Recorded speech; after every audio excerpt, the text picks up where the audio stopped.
नमस्कार साथियों, Ayush competition classes में आप सबका स्वागत है। हम प्राचीन भारत का इतिहास पढ़ रहे हैं और इसमें आज का हमारा टॉपिक है जैन धर्म।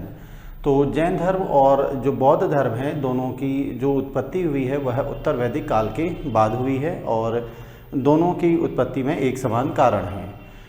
तो बौद्ध धर्म में हमने बहुत सारे कारण देखे थे। तो जो संस्कृत भाषा है उसकी जगह इन लोगों ने लोकप्रिय भाषा जो जन भाषा थी उसको अपनाया, इसलिए ये जैन धर्म या बौद्ध धर्म लोकप्रिय हुए। इसके अलावा उत्तर वैदिक काल में आते आते जाति व्यवस्था बहुत ज़्यादा जटिल हो गई और वह कर्म के आधार पर न होकर जन्म के आधार पर बनी।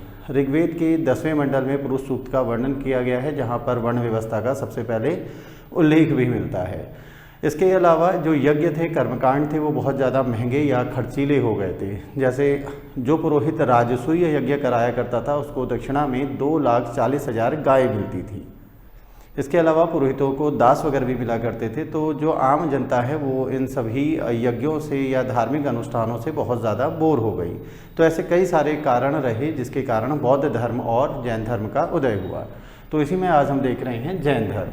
तो इनमें लगभग उस समय 62 संप्रदायों का उदय हुआ था, जिनमें 62 संप्रदायों की अगर हम बात करें तो उसमें से कुछ हैं आजीवक संप्रदाय। तो ये जो आजीवक संप्रदाय हैं इसके प्रवर्तक हैं मोक्षल घोषाल। दूसरा है घोर अक्रियावादी। घोर अक्रियावादी के प्रवर्तक है पूरन कश्यप। इसके अलावा उच्छेदवादी, इसके प्रवर्तक हैं अजीत केश काम्बिन। नित्यवादी पकुद्ध कच्चायन और संदेहवादी संजय वेलिट्टुपुत्र। तो जैन धर्म और बौद्ध धर्म के अलावा लगभग 62 संप्रदाय थे, जिसमें से कुछ हमें संप्रदाय के नाम और उनके प्रवर्तक याद रखने हैं। इसके अलावा बौद्ध धर्म के हम महात्मा बुद्ध पढ़ चुके हैं। अब हम पढ़ने वाले हैं जैन धर्म के विषय में। तो जो जैन धर्म है उसके जो वास्तविक संस्थापक हैं वो हैं वर्धमान महावीर। तो यहाँ सबसे पहला जो नाम आता है वो आता है ऋषभदेव का। ये जो ऋषभदेव थे ये अयोध्या के रहने वाले थे और ये अयोध्या यहाँ पर है, ठीक है। तो ये लोकेशन हमें ध्यान रखनी है कि फैजाबाद या लखनऊ से आगे आपको अयोध्या एटलस में दिखाई देगा। तो ऋषभदेव अयोध्या के रहने वाले थे और इस धर्म के संस्थापक जो जैन धर्म है, जैन धर्म के संस्थापक ऋषभदेव माने जाते हैं। और ये भी पूछा जाता है कि जो कुल तीर्थंकर थे 24 तीर्थंकर थे।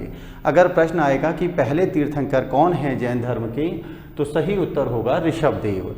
ऋषभदेव से जो प्रतीक चिन्ह जुड़ा हुआ है वह है वृषभ। तो एक प्रश्न ये भी आता है कि कौन से तीर्थंकर का कौन सा प्रतीक चिन्ह है, तो ध्यान रखना है ऋषभदेव के साथ वृषभ जुड़ा हुआ है। इसके बाद जो जैन साहित्य हैं या जैन अनुश्रुति हैं, ऋषभदेव के पुत्र का नाम है बाहुबली और इनकी गोमतेश्वर बाहुबली की एक बड़ी प्रतिमा है जो कि गंग वंश के मंत्री चामुंड राय के द्वारा बनाई गई थी। ये जो प्रतिमा है ये कर्नाटक में है। कर्नाटक में स्थान का नाम है श्रवणबेलगोला। तो प्रत्येक 12 वर्ष में यहाँ पर एक आयोजन होता है। इस आयोजन को कहा जाता है महामस्तमा अभिषेक। तो ध्यान रखना है ऋषभदेव ये अयोध्या के रहने वाले थे। वहाँ के इनके पिताजी वहाँ के राजा थे।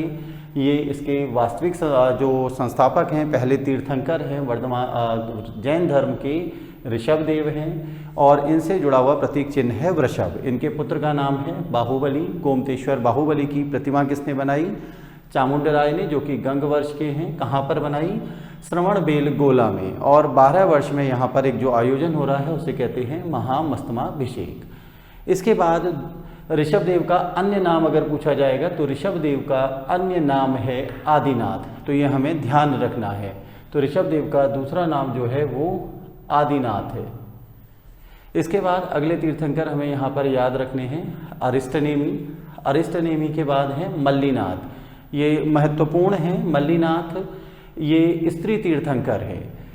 तो अभी हम आगे पढ़ेंगे कि जो जैन धर्म है बाद में 2 संप्रदायों में बढ़ गया था, श्वेतांबर और दिगंबर। तो श्वेतांबर मत के अनुसार मल्लीनाथ स्त्री तीर्थंकर हैं और दिगंबर के अनुसार ये पुरुष हैं। तो जो दिगंबर है उनका ये मानना है कि महिलाओं को निर्वाण की प्राप्ति नहीं हो सकती।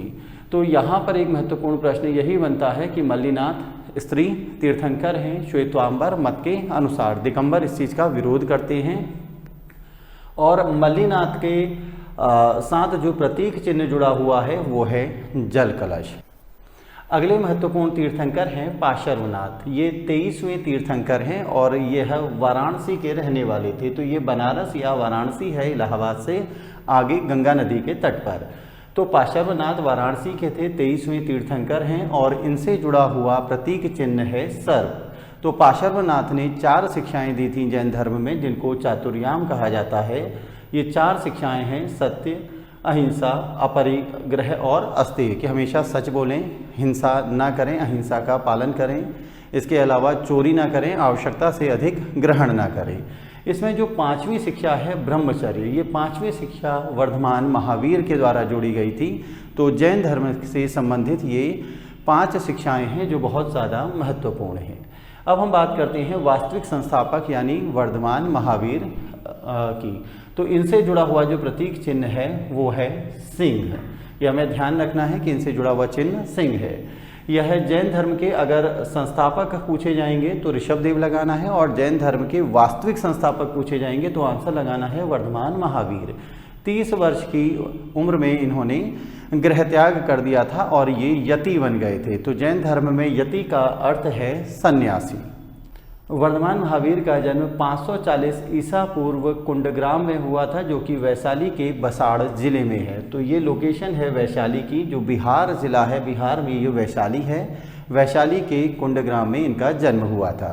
तो जो पुरानी एनसीईआरटी है उनमें इनका जन्म 540 ईसा पूर्व दिया गया है, लेकिन कुछ जो नवीन शोध हैं या नवीन पुस्तकें हैं उसमें महावीर स्वामी का जन्म 599 ईसा पूर्व में दिया गया है।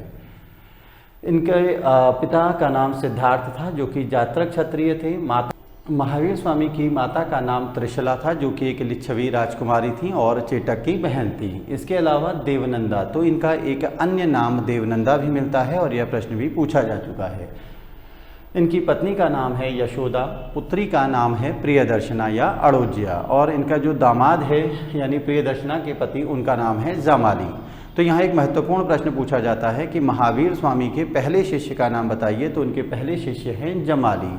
इसके अलावा यह भी एक प्रश्न बनता है कि किस व्यक्ति के साथ सर्वप्रथम सबसे पहले महावीर स्वामी का जो मतभेद है, वैचारिक मतभेद, वो किस व्यक्ति के साथ हुआ था, तो उसका उत्तर भी आएगा जमाली। तो कुछ दार्शनिक विषयों पर जमाली और महावीर स्वामी का बाद में मतभेद हो गया था। इसके अलावा महावीर स्वामी को जो ज्ञान की प्राप्ति है वह जुम्बिक ग्राम में ऋजुपालिका नदी के किनारे साल के पेड़ के नीचे कैवल्य प्राप्त हुआ। तो यहाँ पर जो ज्ञान है, ज्ञान के लिए शब्द प्रयोग किया गया है कैवल्य। तो अगर पूछा जाएगा कैवल्य का अर्थ क्या है, कैवल्य का अर्थ है पूर्ण ज्ञान। और इसके बाद महावीर स्वामी जो है वह महावीर या जिन कहलाए, जिनका अर्थ है अपनी इंद्रियों को विजित करने वाला। महावीर स्वामी के द्वारा जो अपनी पहली शिक्षाएं हैं वह राजगृह में दी गई, विपुलाचल पहाड़ी पर और वाराकर नदी के किनारे। तो ध्यान रखना है, अगर ये प्रश्न आता है कि सर्वप्रथम कहाँ पर उन्होंने शिक्षाएं दी हैं, तो ये हमें याद रखना है।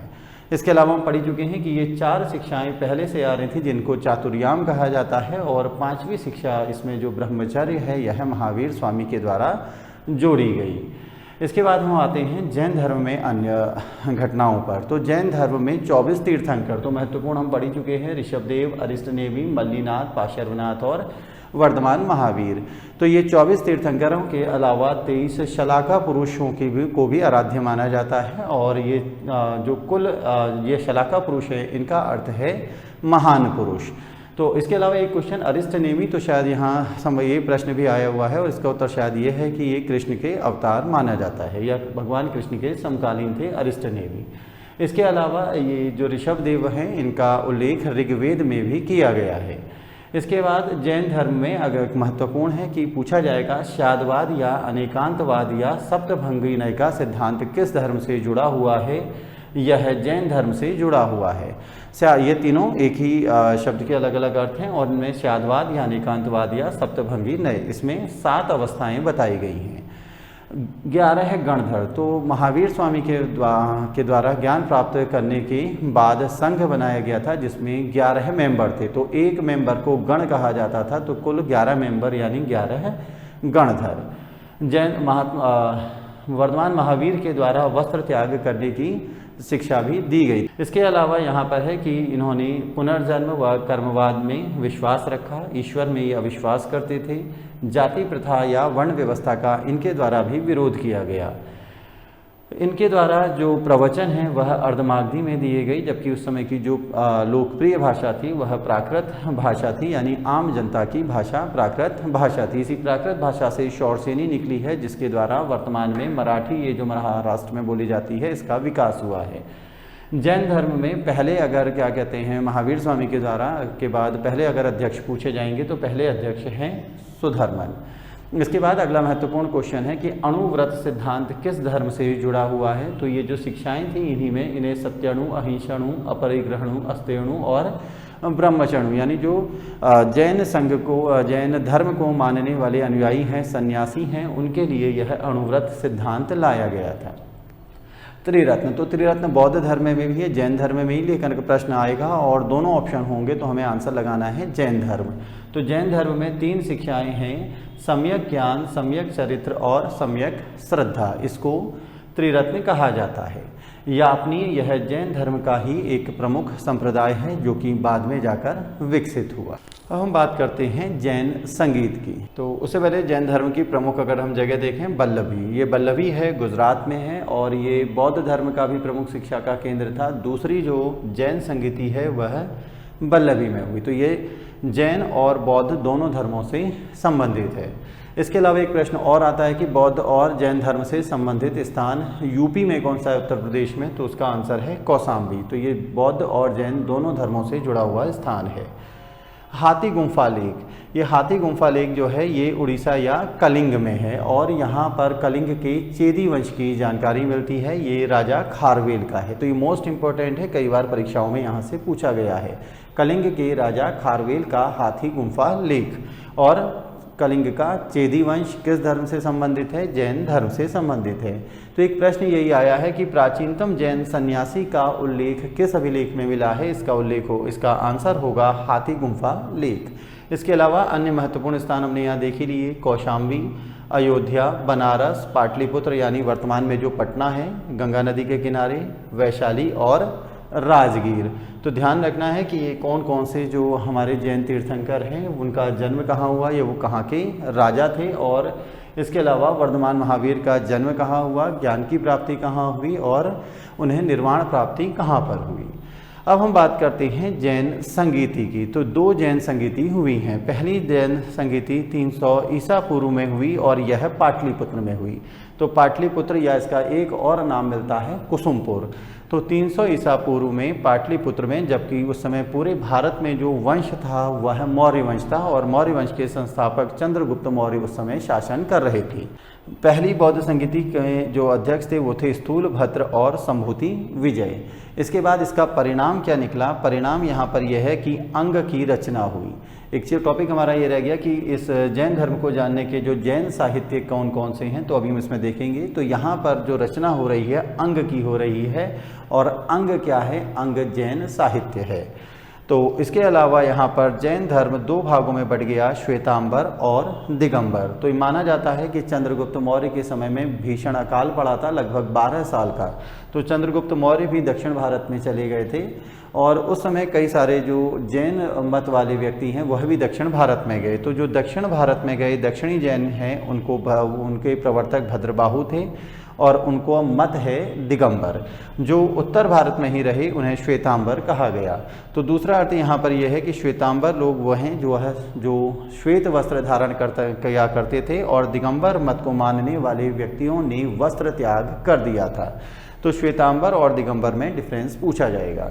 तो श्वेतांबर के प्रवर्तक हैं स्थलबाहु और दिगंबर के हैं भद्रबाहु। दूसरा जो श्वेतांबर संप्रदाय है वह मल्लीनाथ को स्त्री तीर्थंकर मानता है, जबकि जो दिगंबर मत है वह कहता है कि महिलाओं को निर्वाण प्राप्ति नहीं हो सकती, अर्थात इसलिए मल्लीनाथ पुरुष थे।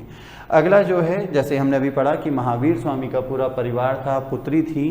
तो जो दिगंबर मत वाले हैं वह कहते हैं कि महावीर स्वामी अविवाहित रहे, जबकि जो श्वेतांबर मत वाले हैं उनका मानना है कि महावीर स्वामी का विवाह हुआ था। अगला श्वेत वस्त्र धारण करते हैं, इनके द्वारा वस्त्र त्याग कर दिया गया। तो ये जो पहली बौद्ध संगीति है ये पाटलिपुत्र में हो रही है। इसके बाद चंद्रगुप्त मौर्य, तो यहाँ पर एक ध्यान रखना है, संलेखना या इसका दूसरा अर्थ है कायाक्लेश। संलेखना का या कायाक्लेश का अर्थ है उपवास के द्वारा अपने प्राण त्याग देना। तो चंद्रगुप्त मौर्य के द्वारा इसी विधि के द्वारा अपने प्राणों का त्याग किया गया था। दूसरी बौद्ध संगीति 513 ईसा पूर्व में हुई है और ये बल्लभी यानी गुजरात में हुई और इसकी अध्यक्षता करी गई थी देवर्धि क्षमा श्रमण के द्वारा। तो बौद्ध या जैन संगीति दोनों से ही अक्सर प्रश्न पूछे जाते हैं।